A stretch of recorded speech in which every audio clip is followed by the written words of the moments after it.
La desdicha es diversa. La desgracia hunde multiforme sobre la tierra, desplegada sobre el ancho horizonte como el arco iris. Sus colores son tan variados como los de este y también tan distintos y tan íntimamente unidos. Desplegada sobre el ancho horizonte como el arco iris, ¿cómo es que de la belleza he derivado un tipo de fealdad, de la alianza y la paz, un símil del dolor? Pero así como en la ética, el mal es una consecuencia del bien, así, en realidad, de la alegría nace la pena. O la memoria de la pasada beatitud es la angustia de hoy, o las agonías que son se originan en los éxtasis que pudieron haber sido. Mi nombre de pila es Egaeus. No mencionaré mi apellido. Sin embargo, no hay en mi país torres más venerables que mi melancólica y gris heredad.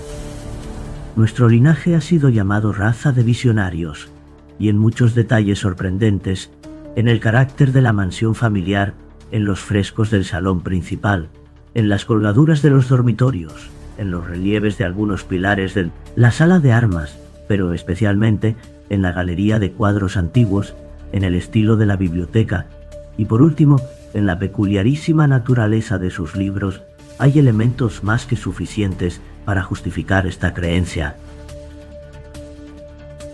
Los recuerdos de mis primeros años se relacionan con este aposento y con sus volúmenes, de los cuales no volveré a hablar.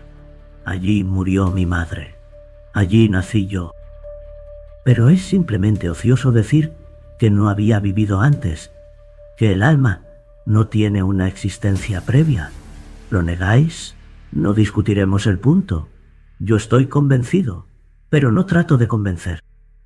Hay, sin embargo, un recuerdo de formas aéreas, de ojos espirituales y expresivos, de sonidos musicales, aunque tristes. Un recuerdo que no será excluido, una memoria como una sombra, vaga, variable, indefinida, insegura, y como una sombra también en la imposibilidad de librarme de ella mientras brille el sol de mi razón. En ese aposento nací. Al despertar de improviso de la larga noche de eso que parecía, sin serlo, la no existencia, a regiones de hadas, a un palacio de imaginación, a los extraños dominios del pensamiento y la erudición monásticos, no es raro que mirara a mi alrededor con ojos asombrados y ardientes, que malgastara mi infancia entre libros y disipara mi juventud en ensoñaciones. Pero sí es raro que transcurrieran los años y el cenit de la virilidad me encontrara aún en la mansión de mis padres. Sí, es asombrosa la paralización que subyugó las fuentes de mi vida, asombrosa la inversión total que se produjo en el carácter de mis pensamientos más comunes. Las realidades terrenales me afectaban como visiones, y sólo como visiones, mientras las extrañas ideas del mundo de los sueños se tornaron, en cambio, no en pasto de mi existencia cotidiana, sino realmente en mi sola y entera existencia. Berenice y yo éramos primos y crecimos juntos en la heredad paterna, pero crecimos de distinta manera. Yo, enfermizo, envuelto en melancolía; ella, ágil, graciosa, desbordante de fuerzas. Suyos eran los paseos por la colina. Míos, los estudios del claustro. Yo, viviendo encerrado en mí mismo y entregado en cuerpo y alma a la intensa y penosa meditación. Ella, vagando despreocupadamente por la vida, sin pensar en las sombras del camino o en la huida silenciosa de las horas de alas negras. ¡Berenice! ¡Invoco su nombre! ¡Berenice! Y de las grises ruinas de la memoria, 1000 tumultuosos recuerdos se conmueven a este sonido. ¡Ah! Vívida acude ahora su imagen ante mí, como en los primeros días de su alegría y de su dicha. ¡Ah, espléndida y, sin embargo, fantástica belleza! Oh Sylphide, entre los arbustos de Arnheim. o náyade entre sus fuentes, y entonces todo es misterio y terror, y una historia que no debe ser relatada. La enfermedad, una enfermedad fatal, cayó sobre ella como el simún, y mientras yo la observaba, el espíritu de la transformación la arrasó, penetrando en su mente, en sus hábitos y en su carácter, y de la manera más sutil y terrible llegó a perturbar su identidad. ¡Ay! El destructor iba y venía, y la víctima, ¿dónde estaba? Yo no la conocía, o por lo menos ya no la reconocía como Berenice. Entre la numerosa serie de enfermedades provocadas por la primera y fatal, que ocasionó una revolución tan horrible en el ser moral y físico de mi prima, debe mencionarse como la más afligente y obstinada una especie de epilepsia que terminaba no rara vez en catalepsia, estado muy semejante a la disolución efectiva, y de la cual su manera de recobrarse era, en muchos casos, brusca y repentina. Entretanto, mi propia enfermedad, pues me han dicho que no debo darle otro nombre, mi propia enfermedad, digo, crecía rápidamente, asumiendo, por último, un carácter monomaníaco de una especie nueva y extraordinaria, que ganaba cada vez más vigor y al fin obtuvo sobre mí un incomprensible ascendiente. Esta monomanía, si así debo llamarla, consistía en una irritabilidad morbosa de esas propiedades de la mente que la ciencia psicológica designa con la palabra atención. Es más que probable que no se me entienda.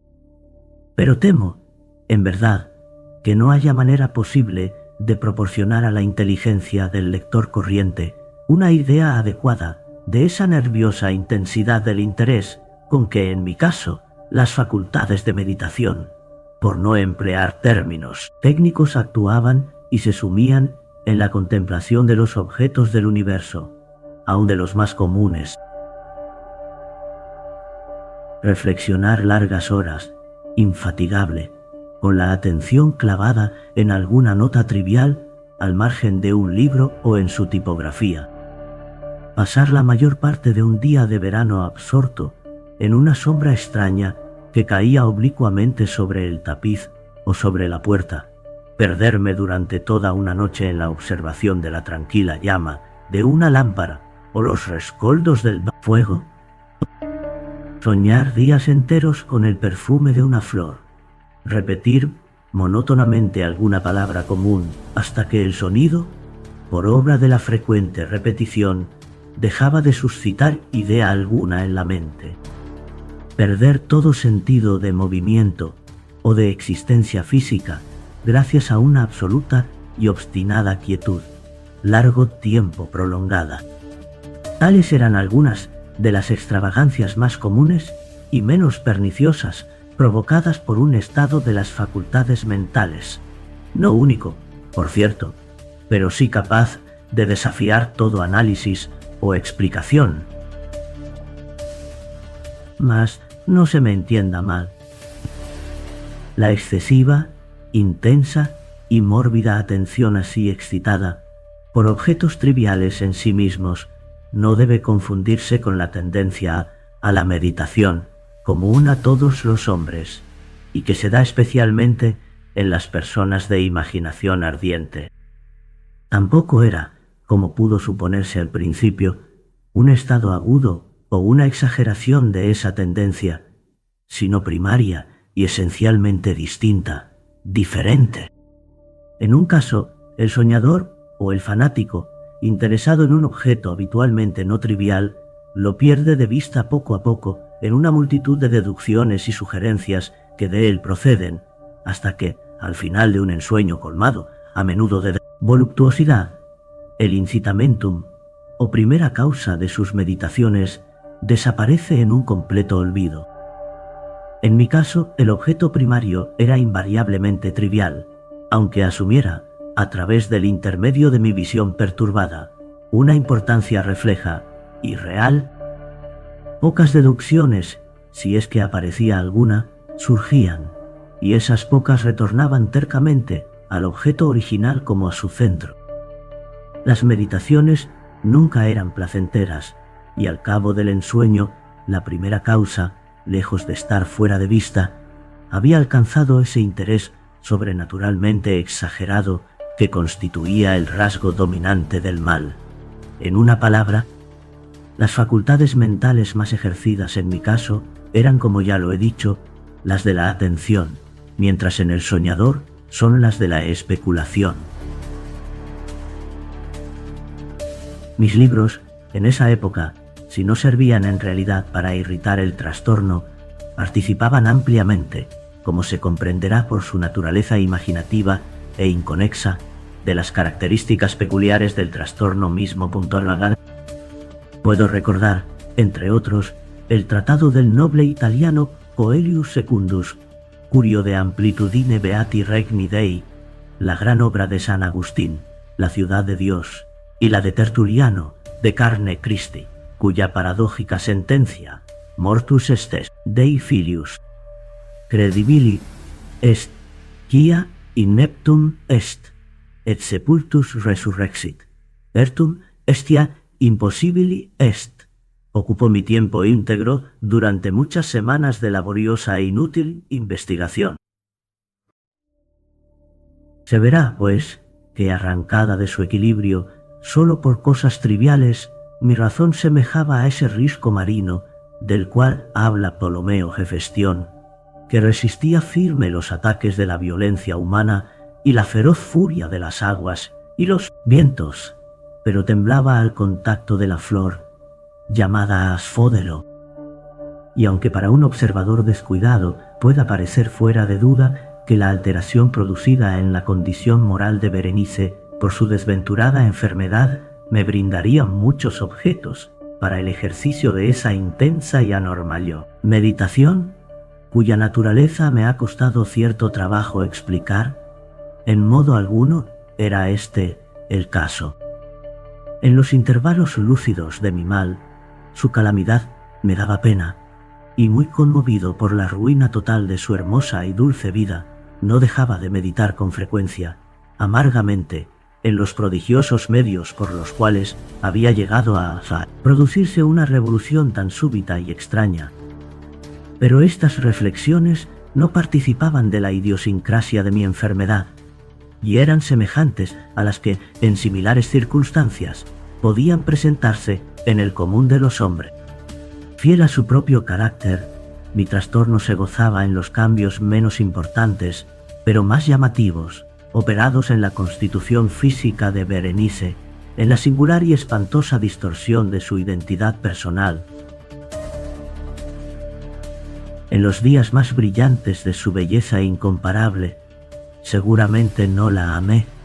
En la extraña anomalía de mi existencia, los sentimientos en mí nunca venían del corazón y las pasiones siempre venían de la inteligencia. A través del alba gris, en las sombras entrelazadas del bosque a mediodía y en el silencio de mi biblioteca por la noche, su imagen había flotado ante mis ojos y yo la había visto, no como una Berenice viva, palpitante, sino como la Berenice de un sueño, no como una moradora de la tierra, terrenal, sino como su abstracción, no como una cosa para admirar, sino para analizar, no como un objeto de amor, sino como el tema de una especulación tan abstrusa cuanto inconexa. Y ahora temblaba en su presencia y palidecía cuando se acercaba. Sin embargo, lamentando amargamente su decadencia y su ruina, recordé que me había amado largo tiempo, y en un mal momento le hablé de matrimonio. Y al fin se acercaba la fecha de nuestras nupcias, cuando, una tarde de invierno, en uno de estos días intempestivamente cálidos, serenos y brumosos, que son la nodriza de la hermosa Alción, me senté, creyéndome solo, en el gabinete interior de la biblioteca, tonto. Pero, alzando los ojos, vi, ante mí, a Berenice. Fue mi imaginación excitada, la influencia de la atmósfera brumosa, la luz incierta, crepuscular del aposento, o los grises vestidos que envolvían su figura, los que le dieron un contorno tan vacilante e indefinido. No sabría decirlo. No profirió una palabra, y yo por nada del mundo hubiera sido capaz de pronunciar una sílaba. Un escalofrío helado recorrió mi cuerpo. Me oprimió una sensación de intolerable ansiedad. Una curiosidad devoradora invadió mi alma y, reclinándome en el asiento, permanecí un instante sin respirar, inmóvil, con los ojos clavados en su persona. ¡Ay! Su delgadez era excesiva, y ni un vestigio del ser primitivo asomaba en una sola línea del contorno. Mis ardorosas miradas cayeron, por fin, en su rostro. La frente era alta, muy pálida, singularmente plácida, y el que en un tiempo fuera cabello de azabache caía parcialmente sobre ella, sombreando las hundidas sienes con innumerables rizos, ahora de un rubio reluciente, que por su matiz fantástico discordaban por completo con la melancolía dominante de su rostro.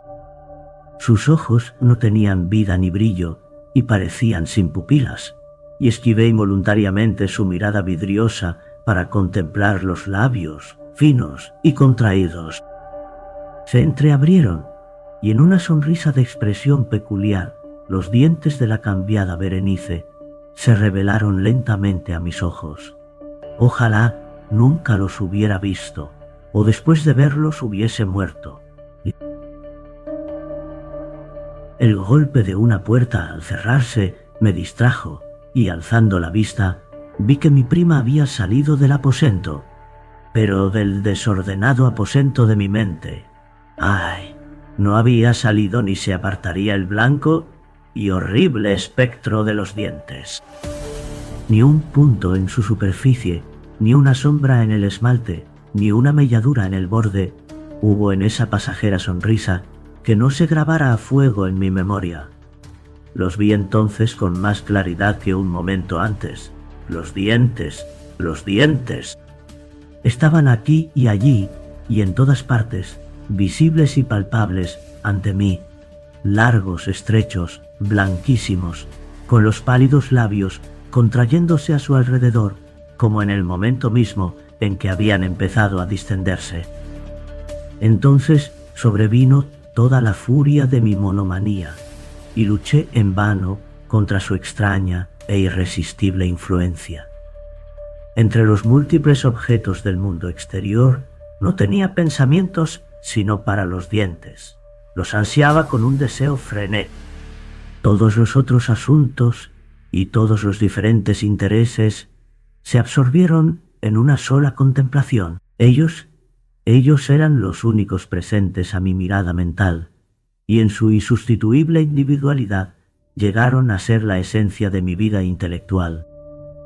Los observé a todas las luces, les hice adoptar todas las actitudes, examiné sus características, estudié sus peculiaridades, medité sobre su conformación, reflexioné sobre el cambio de su naturaleza. Me estremecía al asignarles en imaginación un poder sensible y consciente, y aún, sin la ayuda de los labios, una capacidad de expresión moral. Se ha dicho bien de Mademoiselle, «Sachez que tous ces pas étalien des sentiments», y de Berenice, yo creía con la mayor seriedad que toutes ces dents étalien des idées. ¡Des ideas! ¡Ah! Este fue el insensato pensamiento que me destruyó. ¡Des ideas! ¡Ah! Por eso era que los codiciaba tan locamente. Sentí que solo su posesión podía devolverme la paz, restituyéndome a la razón. Y la tarde cayó sobre mí, y vino la oscuridad, duró y se fue, y amaneció el nuevo día, y las brumas de una segunda noche se acumularon, y yo seguía inmóvil, sentado en aquel aposento solitario. Y seguí sumido en la meditación, y el fantasma de los dientes mantenía su terrible ascendiente como si, con la claridad más viva y más espantosa, flotara entre las cambiantes luces y sombras del recinto. Al fin, irrumpió en mis sueños un grito como de horror y consternación, y luego, tras una pausa, el sonido de turbadas voces. mezcladas con sordos lamentos de dolor y pena. Me levanté de mi asiento y, abriendo de par en par una de las puertas de la biblioteca, vi en la antecámara a una criada deshecha en lágrimas, quien me dijo que Berenice ya no existía. Había tenido un acceso de epilepsia por la mañana temprano, y ahora, al caer la noche, la tumba estaba dispuesta para su ocupante y terminados los preparativos del entierro. Me encontré sentado en la biblioteca y de nuevo solo. Me parecía que acababa de despertar de un sueño confuso y excitante. Sabía que era medianoche y que desde la puesta del sol Berenice estaba enterrada. Pero del melancólico periodo intermedio no tenía conocimiento real, o por lo menos definido. Sin embargo, su recuerdo estaba repleto de horror, horror más horrible por lo vago, terror más terrible por su ambigüedad. Era una página atroz en la historia de mi existencia, escrita toda con recuerdos oscuros, espantosos, ininteligibles. Luché por descifrarlos, pero en vano, mientras una y otra vez, como el espíritu de un sonido ausente, un agudo y penetrante grito de mujer parecía sonar en mis oídos. Yo había hecho algo. ¿Qué era? Me lo pregunté a mí mismo en voz alta, y los susurrantes ecos del aposento me respondieron. ¿Qué era? En la mesa, a mi lado, ardía una lámpara, y había junto a ella una cajita. No tenía nada de notable, y la había visto a menudo, pues era propiedad del médico de la familia. Pero, ¿cómo había llegado allí, a mi mesa? ¿Y por qué me estremecía al mirarla? Eran cosas que no merecían ser tenidas en cuenta, y mis ojos cayeron, al fin, en las abiertas páginas de un libro, y en una frase subrayaba: «Dicebant mihi sodales, si sepulchrum amicae visitarem, curas meas aliquantulum fore levatas». ¿Por qué, pues, al leerlas se me erizaron los cabellos y la sangre se congeló en mis venas? Entonces sonó un ligero golpe en la puerta de la biblioteca. Pálido como un habitante de la tumba, entró un criado de puntillas. Había en sus ojos un violento terror, y me habló con voz trémula, ronca, ahogada. ¿Qué dijo? Oí algunas frases entrecortadas. Hablaba de un salvaje grito que había turbado el silencio de la noche, de la servidumbre reunida para buscar el origen del sonido, y su voz cobró un tono espeluznante, nítido, cuando me habló, susurrando: de una tumba violada, de un cadáver desfigurado, sin mortaja y que aún respiraba, aún palpitaba, aún vivía. Señaló mis ropas, estaban manchadas de barro, de sangre coagulada. No dije nada. Me tomó suavemente la mano. Tenía manchas de uñas humanas. Dirigió mi atención a un objeto que había contra la pared. Lo miré durante unos minutos. Era una pala. Con un alarido salté hasta la mesa y me apoderé de la caja, pero no pude abrirla, y en mi temblor se me deslizó de la mano y cayó pesadamente, y se hizo añicos. Y de entre ellos, entrechocándose, rodaron algunos instrumentos de cirugía dental, mezclados con 32 objetos pequeños, blancos, marfilinos, que se desparramaron por el piso.